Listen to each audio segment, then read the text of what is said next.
Mr. Chair, Representative Anderson, I expect that most of it will be indoors. There may be some limited outdoor growing, but I do think most of it will be indoors. Mr. Bemis also referenced energy and water consumption, and I would like to point out that we establish standards in the bill and task the Cannabis Management Board, which has overall oversight over this industry, to develop water and energy pesticide standards and rules that the cultivators have to follow. And the Department of Agriculture also has existing and can provide additional pesticide, fertilizer, soil, and other kinds of regulations that are more traditionally in the agricultural sphere. So we have the regulatory tools in place to address the concerns raised by Mr. Bemis, which I think are legitimate. It's one of the things that we dove deep into when we were looking at these issues a year and a half ago in developing this bill. Anything further, Representative Anderson? Yeah, if we're not so scrunched for time, one more question, Mr. Chair, would that be okay? Please do. And this question would be for anybody from the Department of Agriculture who would be available to testify. And that relates to, the last couple of years, we've just really gotten into the production of industrial hemp in Minnesota. And the department has been tasked with testing all of these fields for high levels of THC. And I guess in some cases, some of these fields have to be destroyed.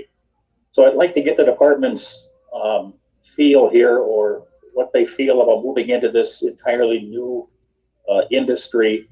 And it is agricultural. Growing of this crop would be agricultural, and what the department feels they would have to come forward with in terms of any regulations and such regarding cannabis in relation to what they're already doing with industrial hemp. We have two people from the department with us who would like to pick up on that question. Mr. Chair. Whitney Place, please. Thank you, Mr. Chair. For the record, my name is Whitney Place. I serve as Assistant Commissioner at the Minnesota Department of Agriculture. Representative Anderson, yes, we've had an industrial hemp program in Minnesota now for the last 6 years. We are just this year moving into the regulations provided under the 2018 Farm Bill. So we will be under USDA regulations starting this growing season. Under those regulations, we do have, our hemp farmers are completely under the federal program. The passage of this bill with legalization of adult use cannabis would all be separate and regulated under the Board of Cannabis Management. And so we view these programs as very separate, and our licensees would still have to stick with all of the federal regulations under the Farm Bill. Okay, thank you. Is that satisfactory for you, Representative Anderson? Yes, it is. Okay, thank you. Next up, we have Representative John Thompson. Representative Thompson, please. Thank you so much, Chair. And my question is to the author of the bill. Even when I have to ask a hard question, I'm sorry, I have to. But even when we talked, when I was listening and looking at just the hemp growers who were here, I didn't see much. And so what I want to know, I'll get right to the question. What I want to know is, what provisions can you take in this particular package that would do something a little different than what always happens, like leaves communities of color out, in particular African American communities, out of this market completely? There are many black hemp growers here, represented here on this meeting at all. But in this particular market right here, I know everybody's interested in getting a piece of the pie. And what happens is, like someone else just said, big corporations come in and scoop down on this money. And some of the people who've been drastically affected by cannabis are people of color. My question is, what can you do in this provision to make sure that African American communities get a piece of this pie also? And I just wanted to get right to the question. So pardon my brash question. Representative Winkler. Mr. Chair, Representative Thompson, I think Ms. Dawson may have something that she would weigh in on as well, but I would say that what you just described is exactly what we are trying to do with this bill. The reality is that we cannot use race as an explicit factor because of the way the U.S. Constitution is interpreted. So we have looked for proxies that will best represent the ways in which particular communities have been affected. And so in our bill, our social equity license, which designates a certain number of licenses for social equity applicants. We use a definition of people who live in certain zip codes, which are associated with income. And we did extensive research and determined that income and zip code was the closest approximation we could get under existing data and under the law as we have to deal with it.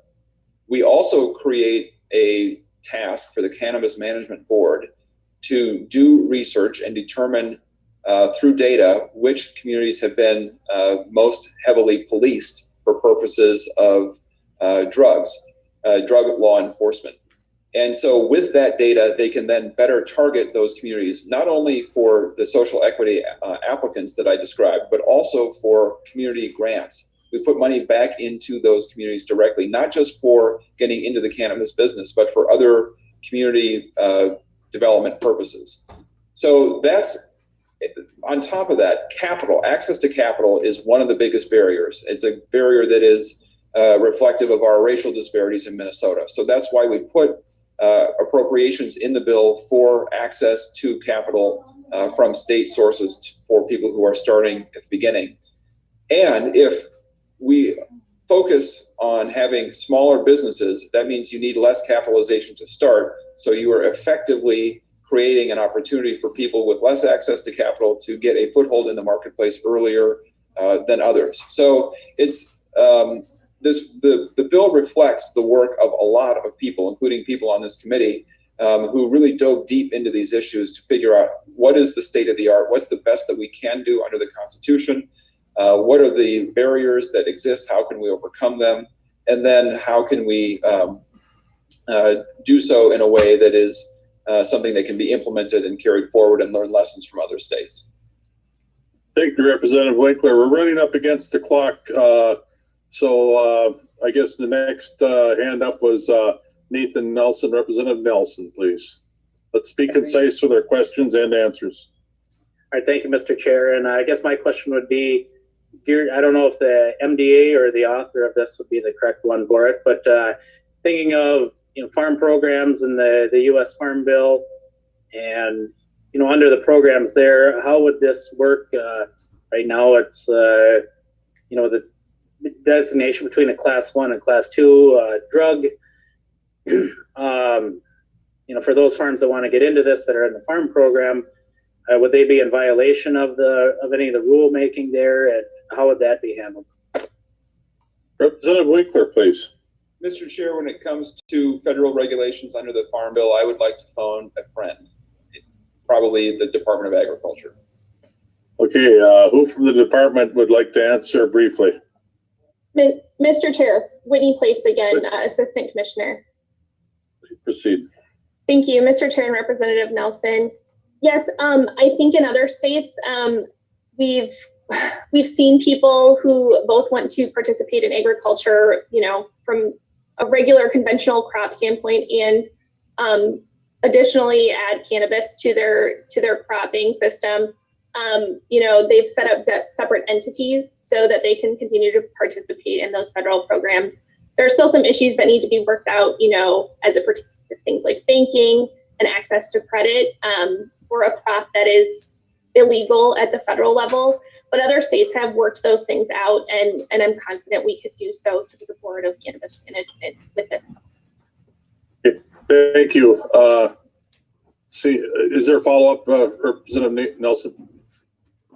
No, I just thank you for that, and I think that answered most of my question. I was pretty sure of the answer already. However, I think you touched on a point of a farm making a subsidiary to do this, and I think that's maybe this is addressed in the bill somehow. But if we have a large farm and they make a subsidiary, so they're not under the Farm Bill exemptions, but are they able to then, fit under the, maybe a small or a micro farm and, be eligible for this, that, kind of a loophole, if you will.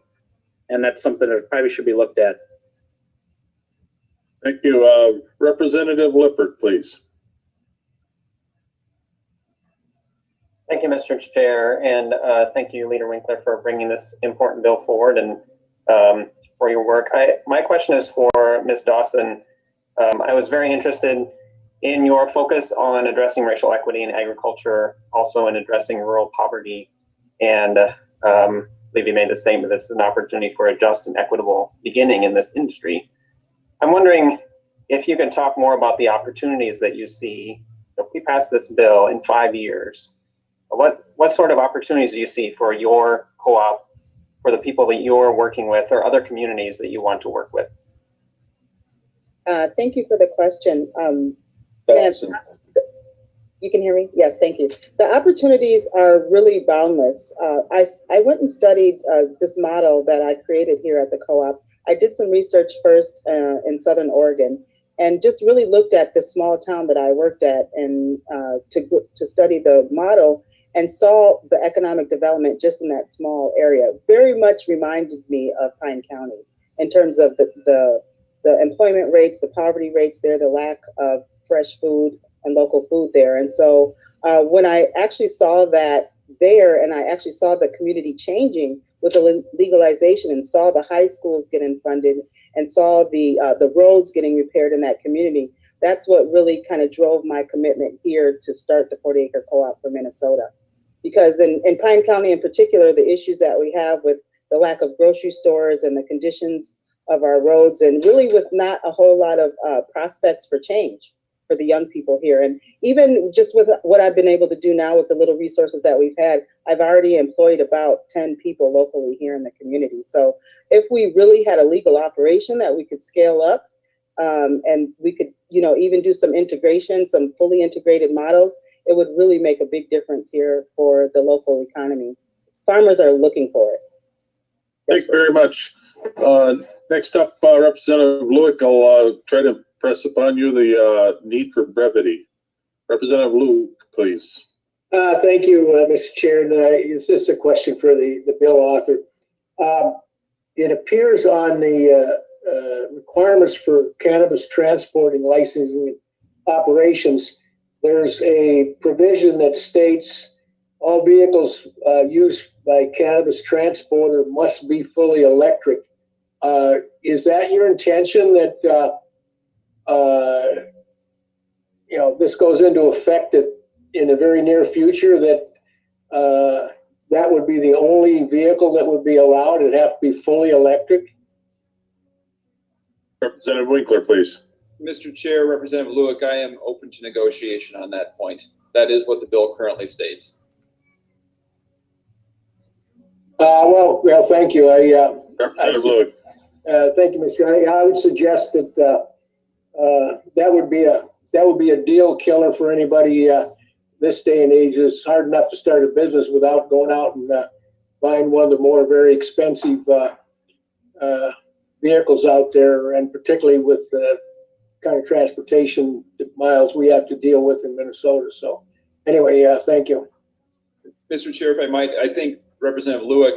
Please, Representative Winkler. We're going to the Environment Committee next. We might dive into some of these issues and look at alternatives, and I'd be happy to talk with you about what other ways that we could pursue the same goal, which is to create an environmentally sustainable industry, since we're starting it from the beginning. Okay, we'll bring the discussion to a close at this point. Majority Leader Winkler, do you have any closing comments for the committee before we renew the motion? Well, Mr. Chair, I would just close by saying that legalization of adult use cannabis is coming to Minnesota, one time or another. Our neighbors to the west, North and South Dakota, have pursued this. North Dakota is on the verge of passing it through their legislature. As more and more states legalize cannabis, the question is not whether we are able to stop the trend. The question is whether we are well prepared to do this right from the beginning. This bill is an effort to combine the thoughts, needs, the analysis and experience of people from across the country, people from across the state, to get this policy right. I think this bill is excellent because of the involvement of so many legislators. And I think that we have a real opportunity for Minnesota to show how this can be done well. I think the time is now to do it. We can't just sit back and hope it doesn't happen, even if we are uncomfortable with cannabis. And I would ask for your vote in support of this bill today. Thank you, Representative Winkler. Vice Chair Vang.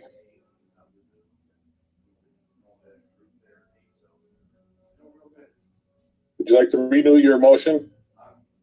Yes, Mr. Chair. I renew my motion that House File 630 Grossman as amended be recommended to be referred to the Committee on Environment and Natural Resources Finance. Okay, that motion is before us. Mr. Smith, please call the vote. Chair Sundin. Aye. Sundin votes aye. Vice Chair Vang. Aye. Vang, aye. Representative Anderson. No.